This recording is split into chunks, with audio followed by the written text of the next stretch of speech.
an unearthly hello to my fellow horror enthusiasts. Welcome to the Writers of Horror podcast. The Writers of Horror is a community for horror creatives, a place to connect with other horror enthusiasts, and a place to elevate your horror writing. Find out more at writersofhorror.org. I'm Julie Hiner, and for today I will be your host. I'm an independently published author of heavy metal horror and inspirational nonfiction. My co-host, Daniel Willcocks, an internationally best-selling author and award-winning podcaster of dark fiction, will appear on future episodes. Find out more about us, both at the Writers of Horror website and our respective websites, which will be in the show notes. But today we are here to talk to Chad. I am thrilled to have in my clutches the very accomplished Chad Lutzke. Chad has been a favorite author of mine for quite some time, and I'm very excited to have him here with us today. Chad lives in Battle Creek, Michigan, with his wife and children, and for over 2 decades has been contributing to many outlets of the independent music and film scene, offering articles, reviews, and artwork. He has written for famous monsters of Filmland, Rumarg, Cemetery Dance, and Scream magazine, and he's had several dozen short stories published, probably more by now, actually. He is known for his heartfelt approach to the dark side of humanity, which you will see in all of his books and his short stories, which we will talk about some of these today.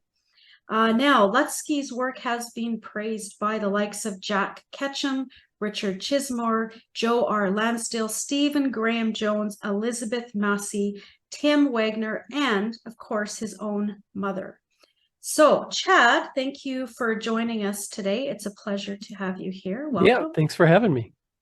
This is awesome. Let's start with some easy questions. You are quite the accomplished author. I have slowly been making my way through your long repertoire. Tell us how long you have been writing and what your main sources of inspiration are. I think I started writing, basically, I wrote I think 4 short stories around 1994, and then I didn't write again until 2014. I started a family, bought a house, got addicted to World of Warcraft for a little bit. I just wasn't, I was in a couple bands early around the time that I was writing the stories, and I just didn't have any interest in writing anymore. And then around 2014, I took it seriously, and then I thought, I'm gonna try to do this and see what kind of damage I could do in this world, and in the writing world. And I'd say my biggest influences actually are more movies than books. I'm a huge fan of indie films, particularly like dark indie dramas like River's Edge, Super Dark Times, Mysterious Skin. There's just a ton of them. I really like the ideas that these indie films. Just a long time ago, I got tired of big budget Hollywood stuff. Now I do like some of that stuff too, but I'm not a guy who really goes into, I don't watch the Marvel movies and stuff like that, or a lot of the bigger budget stuff. I just feels formulaic, and so I like something that has, something a little bit more intimate. I can watch a movie for 90 minutes that takes place in one room with 4 people and not be bored, but be bored to tears through some action film with explosions and car chases and stuff. I don't know what that says about me, but so my writing reflects that, I guess. Yeah, I was going to say, I totally understand what you're saying. I kind of gravitate to the weird and different as well, and feel like your writing is quite unique and fresh. So I totally understand though what you're saying here about, different movies, not just Hollywood movies, being a big source of inspiration for you. It makes sense to me as a reader of your work. Now I want to ask you, you do mention, and I've seen this in a lot of places where you always mention how your mom is one of your fans. And I have to ask you about this because I have not written as many books as you have, but I'm getting a repertoire now. And my dad has read every single one of my books as soon as I give them to him. And it's not just oh, you're my daughter. He actually is really into my particular style. And it's quite interesting to have that reaction and then have conversations with my dad about those stories. So tell us a little bit about how your mom's been a follower and a fan, and what is that like for you? I would say that my mom doesn't fall into the category that your dad does. This isn't stuff that she would read otherwise. She's reading it because this is her boy. So we don't really talk about it. She doesn't really. I don't really recall her asking questions about stuff, but she says she enjoys them. But again, I don't. These aren't. This isn't stuff that she would read on her own, I don't think. Right. So. But she's a true supporter of you, then. Oh, for sure. Like. Oh, it's fantastic. For sure.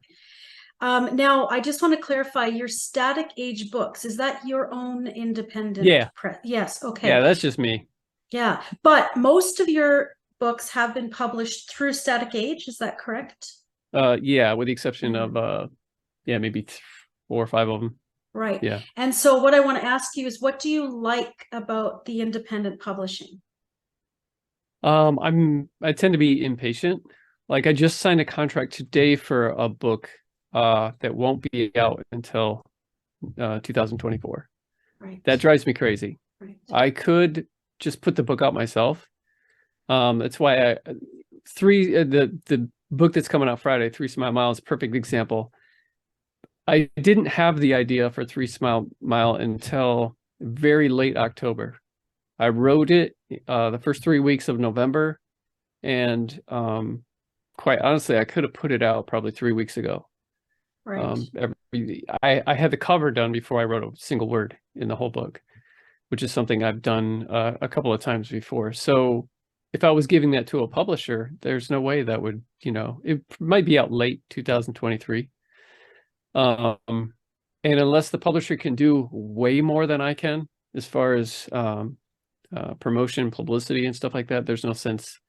I know how to format.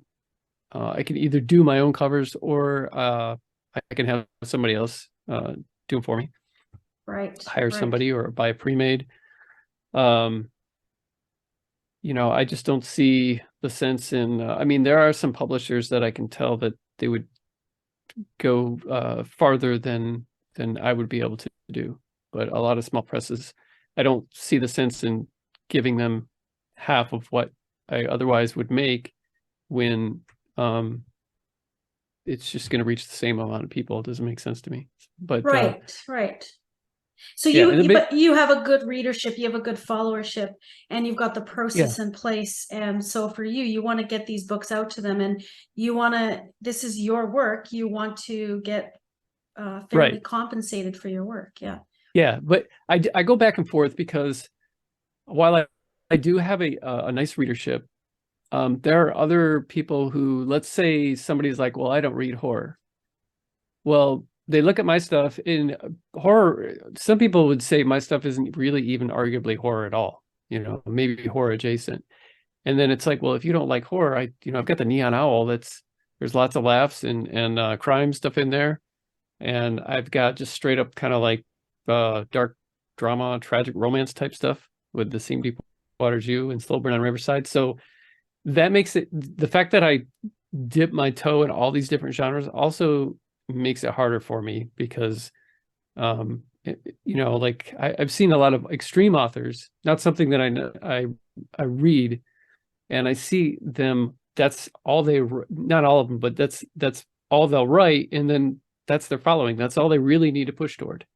Right. And so, like with this 3 Smile Mile, I'm trying to grab a wider, like, crime audience, maybe the people that, because crime is huge, and a lot of them, a lot of them do like horror, but a lot of them don't like horror. And so, but if they see my other stuff, they might like, well, I don't like, I'm sure King has the same, as a matter of fact, I know King has the same problem, because even people that are like my parents' age, they're like, oh, I don't like horror, so I don't read Stephen King. And I'm like, well, have you seen Shawshank Redemption? Have you seen The Green Mile? Right. He's got this other, he's got all these other books like Eyes of the Dragon, it's fantasy and all this stuff. So it's yeah, it's a little from the get-go, I didn't want to have my stuff put into a box. I wanted to write what I wanted to write, you know, and have a readership that followed me, like Joe Lansdale does. That's all I really wanted. But then as I did it, I realized this is kind of the hard way to, you know, like if you're looking to, you know, try to make a bunch of money from this or something, I don't know that dipping your toe in as much stuff as you can is a good idea to do. But it's freeing for me because I get bored of one thing and I want to write something else. These are all things that I'm interested in. So, you know, just like music, I've written you know, very easy listening stuff and very, you know, hardcore punk stuff. And that's what I watch, that's what I listen to too, and that's what I read. So I don't want to, yeah, pigeonhole myself. Yeah, it sounds to me, I'm hearing that as a creative, whether it be music or writing or whatever, you want to go where you're being taken by that creative process, and you don't want to force yourself to write a certain way in order to Yeah. whatever reach a certain audience or sell a certain number of books. You're just a genuine creative who's following whatever's going on inside in your Yeah, creative I think process. so. Yeah. Yeah. Well, and so I'm going a little off what I planned here, but as a reader, I guess I have read your different works, and some of them have been more deeply into the horror realm, like the Cannibal Creator. Others, like your new one coming out, which we can jump to that next, the 3 Mile Smile. I guess it is more like crime and less like horror. But to me, I didn't even think about it when I read these books. I was, you know, I'd read a few of your works, really enjoyed your style, really enjoyed your character development and the surprises that come through every story, the twists and turns. And I guess I just followed that as a reader. Now, I am a true horror reader as well, so nothing would kind of make me really cringe too much, like Yeah. I won't shy away, whereas some readers would want to be a little bit more aware of that before they dig in. But overall, those are the things that really shine through for me.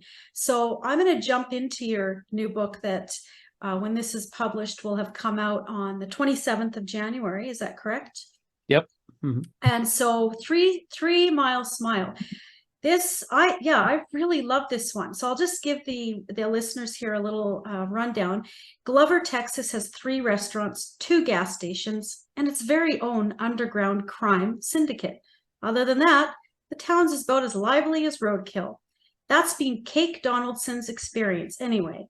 Cake flicks burgers at the local diner on Route 66 for the same mouths day in, day out. Life is simple, too simple. So when an attractive older woman shows up with a spontaneous proposition, a sex-filled road trip full of adventure, he bites the hook. Unfortunately for him, she leaves out some details, like what's in the trunk of her car and just how bad her husband wants it.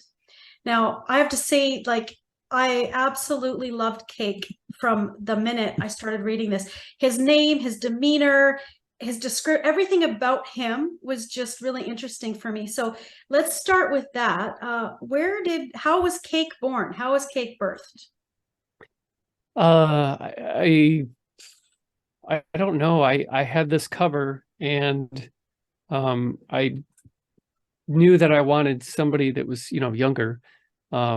As far as his name, I can't remember. Sometimes I'll look around my office and I'll just look at other, you know, names on books and I'll, you know, look around and see stuff. I don't know if I saw a Cake or whatever, but when I wrote it down just as kind of a placeholder, I was like, you know what? That's a really cool name. I think I'm going to keep that name just because it's such an oddball name, but it settles with you like easy. You know, it's before you know it, it's like, yeah, his name's Cake. And so I just left it in there. But I didn't, you know, he's not based on anyone other than somebody that you know, is a that I think is a good guy, a bored good guy with good intentions, and needs just a fair shake at something, love, you know, Yeah. whatever, maybe a different life than what he has. Yeah, and it was fitting for even from the reader's perspective because he is pretty sweet. He's pretty simple, and this name just sticks, and then it pulls you in right away. Now, he's in this bleak situation, living in this small town. He's a cook, like you said. It's kind of like boring. He needs something to happen. So this woman comes in. They exchange smiles, and everything just goes from there. So tell us a little bit about that, the plot and the premise of the book, and how you came up with that. Uh, I think what happened was I do graphic design and I do covers, and I was commissioned to do a cover, and this author had given me specific instructions on what they wanted. I gave them exactly what they wanted, and as soon as I was done, basically they wanted some kind of old diner out in the middle of nowhere, but then they wanted this killer wearing a black hood kind of superimposed over it, and then they wanted some other stuff on there. And so I had this thing that kind of looked like this creepy noir thing, and the font was all neon lights and stuff. And then I gave it to him, and he's like, actually, right before I gave it to him, he's like, actually, I just thought of a better idea that I want you to do. And I was like, well, dude, I'm done with your I'm done with your book. I'm following, because I was even showing him concepts and stuff before I really pulled the trigger on purchasing the photos and stuff that I needed for the cover. And so he comes at me with this other one that was just super simple cover. And I was like, I was pissed, honestly. But I said, okay. And I did get compensated a little extra for, doing that cover. So I took his cover that he wanted. I took off the killer and the neon and the other stuff, and I just made it the cover that you see, the exact cover that you see. Right. I changed the colors and everything, and made something completely different using that diner. And I thought, man, this looks like a crime book. And I put it up on Twitter as a pre-made for sale, which I do often. And someone said something like, this looks like a Lansdale book. And I said, exactly. I said, this looks like, and then I just started typing. I said, this looks like a book that some woman is at the diner with her husband, and she starts flirting with the busboy or something. And then they take off, and the husband goes after him with his gun in his, in the passenger seat. And then I hit enter, and then for the next like half hour, I kept thinking about what I typed, and I went and saw, my notifications on Twitter, and I saw that cover, and I was like, I'm freaking writing that. And I took the cover off from Twitter, took it off from Instagram, I took it off my website, and I was like, that's mine. I'm going to write it. So that's how it started. And then I started writing it in November. I didn't really necessarily have characters mapped out. I don't tend to do that. I just knew that there was going to be some kind of situation like the one that I planned out. I didn't really plan out the older woman thing or the money. I wasn't sure exactly why they were, going to be chased, other than, I didn't know if it was just going to be a jealousy thing. So it just all kind of came together as I wrote it out. And I'm a huge fan of, I don't know why, but I'm a big fan of like age differences in relationships, even platonic ones. I don't know if you've ever seen a movie called Harold and Maude. It's a great movie about a teenager that falls in love with like this 80-year-old woman. And no, I haven't, but I'm intrigued now. Yeah, it's a movie that's made in the 70s. It's pretty cool. And I've done that same kind of age difference relationship before. I did it in Foster Homes and Flies, platonic, between a boy and a girl. I just like that. One can give advice that the other can't, and the other can give like a childlike advice that the other one has forgotten. Right. And I like that. So I liked this, and the fact that they were, old enough to have that sexual tension. I was attracted to writing about that too. So yeah, that became kind of like the big part of this. I love this. It sounds like your seedling was the cover that was supposed to be for someone else. And Yeah, so so this thanks, very, dude, for yeah. yeah, but you had this strong visual, and I totally relate to that because I'm really inspired by music and videos and movies and visuals as Mhm. well. So I totally tap into that. But to have that really strong visual of the setting and then just all the other things to just fall into place, that's really cool. What I also want to ask you about 3 Mile Smile is I want to talk a little about the ending. Now, don't worry, I do not do spoiler alerts because I really want people to read this and they're going to love it. But what I just want to say is, to me, the ending was shocking, surprising, yet it felt right, like it had to be that way. Mhm. Now, I also feel like this isn't your only story that you've done that with. So Right. could you, yeah, and but I mean, I guess I just love the not everything is rainbow colored ending because sometimes it really makes sense. So what I want to ask you is to tell us a little bit about that and why do you end things that way? Does the story take you there, or do you feel like it needs to be guided there for any particular reason? Um, that's a good question. I'm not really sure. I guess I go for two things at once. I go for the impact, and I go for the realism. When I'm writing something, I read so many books where it's just I'm not buying into this person's grief, into their fear, into their love, whatever. I'm not buying into it. So I try to um be as realistic and give authentic reactions. An example of something that I thought was absolutely authentic was um, in the movie Hereditary. Have you seen the movie? Yeah, I have. Okay, so okay, well, I'm going to give a spoiler here about, so if you haven't seen Hereditary, maybe not listen to this part. But as soon as the brother um, gets his sister killed, um, he won't look. He won't look. He won't stop. He stops for a second, but he won't look behind him. To me, that feels so similar to what I would do. Like normally when you watch a movie and you've got the parent going in to identify their child or something, and they just rip the sheet off. It's like I could never do that kind of thing. I would have to be like, I couldn't just rip the band-aid off on something like that. It would have to be something gradual or or something like that. And so to see that kid do that, I was like, that makes sense for someone to react that way, to where they're in such shock, they know what just happened. They don't dare look, and they're going to pretend it didn't happen, even though and then he just drove home and went to bed. And for me, that was probably the most disturbing part of the whole movie, just because of the authenticity. And we don't see enough of that in movies. I feel like people compare what they write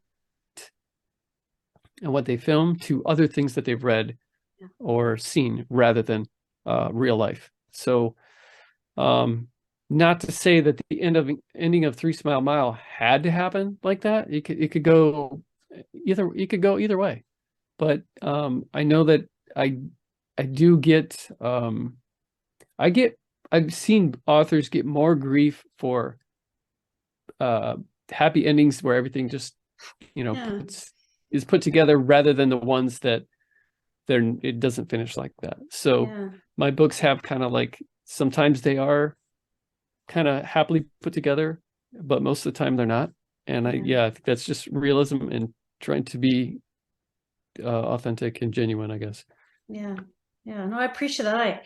I do read and watch a lot where it doesn't all end great because Mhm. I guess I'm that consumer where I want to buy the whole story from beginning to end. So Yeah. I really did feel like it ended how it needed to, even though I totally wasn't expecting that. So for all the listeners out there, where can they get this new book? Because they're gonna want it. Well, right now, and this will probably be out by then, but up until Yes. Friday, the 27th, it'll be pre-order for 99 cents for the Kindle. But then it comes out, and the Kindle price will be, I think, $2.99, paperback $9.99, and just on Amazon. You can grab it on Amazon. I might end up doing some signed copies. I usually do. I'm in no hurry to do that right now, just because I got a lot of other stuff going on, but I might do that. Right. My patrons, they all have the book. I just gave it for free as the ebook.